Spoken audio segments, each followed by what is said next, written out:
और केंद्रीय मंत्री नित्यानंद राय ने दो भांजों ने एक दूसरे को गोली मार दी। गोलीबारी में एक भांजे की मौत हो गई जबकि दूसरे की हालत गंभीर बनी हुई है। घटना भागलपुर के नगवछिया इलाके की बताई जा रही है। क्या है पूरा मामला, इस रिपोर्ट में आपको दिखाते हैं।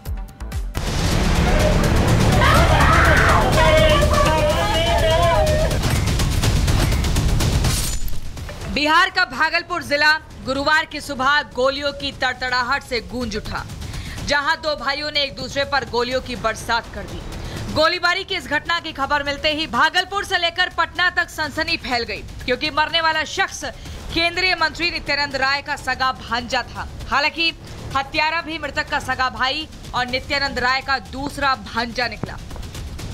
नित्यानंद राय के दोनों भांजे जयजीत यादव और विकल यादव एक ही घर में रहते हैं, लेकिन दोनों के बीच रिश्ते पहले से ही तनावपूर्ण थे।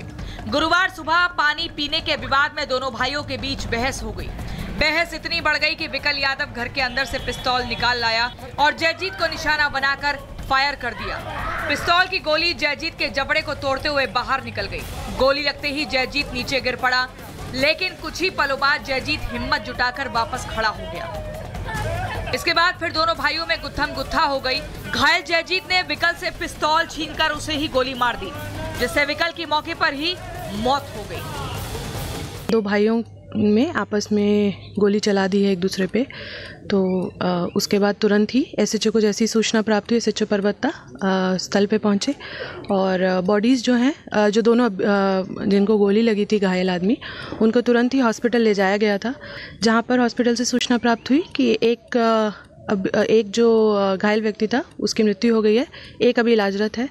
और इसी में ही जब ये झगड़ा फसाद हो रहा था तो जो दोनों भाई हैं, उनकी जो माता हैं, वो भी बीच में आई और उनके भी हाथ में गोली लगने की सूचना है। उनको भी हॉस्पिटल में इलाजरत है। इस झगड़े में नित्यानंद राय की बहन और दोनों की मां भी घायल हो गई। दूसरी तरफ गोली लगने से घायल नित्यानंद के भांजे जयजीत की हालत भी गंभीर है, जिसे अस्पताल में भर्ती कराया गया है। घरेलू विवाद में केंद्रीय मंत्री के रिश्तेदार की मौत के बाद विपक्ष को भी नीतीश सरकार पर हमला करने का पूरा मौका मिल गया। विपक्षी दल आरजेडी ने बिहार की कानून व्यवस्था पर सवाल उठाया है। बहुत गलत हुआ है। हम उस परिवार के प्रति संवेदना व्यक्त करते हैं, दुख प्रकट करते हैं और उस परिवार को दुख सहने की शक्ति भगवान प्रदान करे। लेकिन ये बिहार है, बिहार में कानून का राज खत्म हो गया है और मुख्यमंत्री का इकबाल साफ तौर पर खराब हो गया है। माना जा रहा है कि घरेलू विवाद ने हिंसक रूप ले लिया, जिससे एक शख्स की जान चली गई। लेकिन मामला हाई प्रोफाइल होने की वजह से पुलिस हर एंगल से इस केस की जांच कर रही है। Bureau report, Republic Bharat. और अब खबर मध्य प्रदेश से है। मध्य प्रदेश का विदिशा इस वक्त गुस्से की ज्वाला में धधक रहा है। वहां एक बाप अपनी बेटी की मौत का हिसाब मांग रहा है, जिसके साथ खड़ा हो गया है पूरा विदिशा। क्यों इंसाफ मांगने के लिए एक शहर को सड़कों पर उतरना पड़ा है, इस रिपोर्ट में समझाते हैं।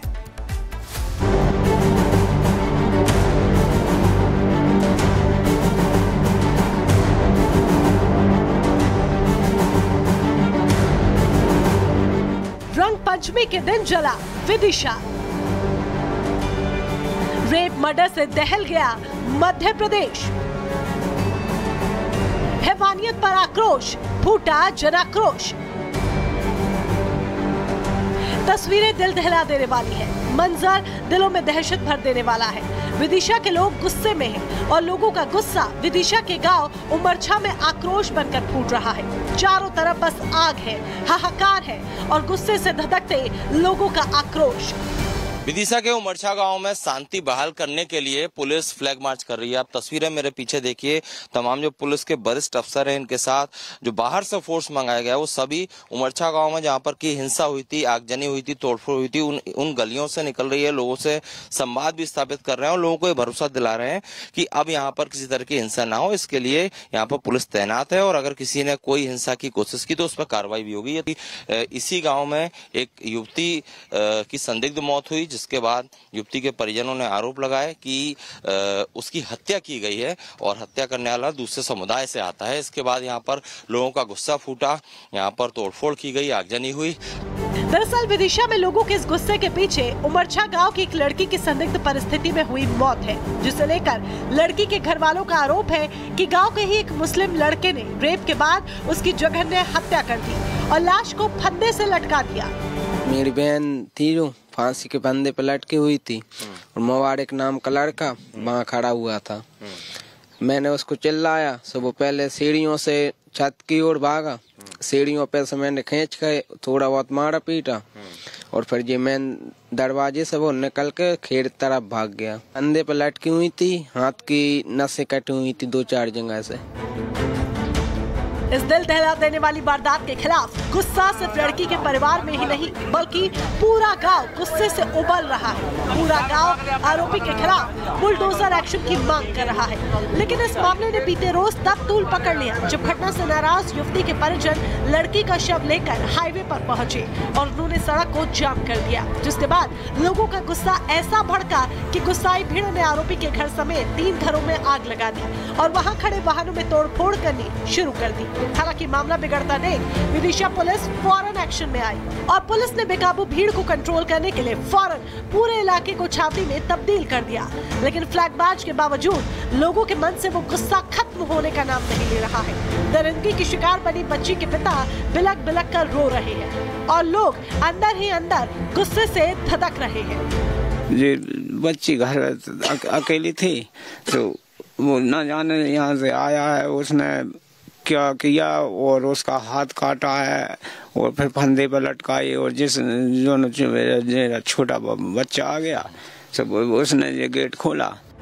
लोगों का गुस्सा बेबुनियाद भी नहीं है, क्योंकि एक तरफ जहां दरिंदगी की शिकार बनी लड़की के घर वाले आरोपी मुबारक खान का नाम ले लेकर उसके पाप की गवाही देते रहे, लेकिन विदिशा पुलिस की उनकी एक न सुनी। पुलिस का सारा जोर हिंदुओं पर ही निकलता रहा। हैरानी ये है कि बीते रोज भी जब मृतका के परिजन अपनी बेटी के लिए इंसाफ मांगने सड़क पर उतरे तो उस वक्त भी मस्जिद से उन्मादियों ने उन पर पथराव किया, जबकि पुलिस हालात को कंट्रोल में बता रही है।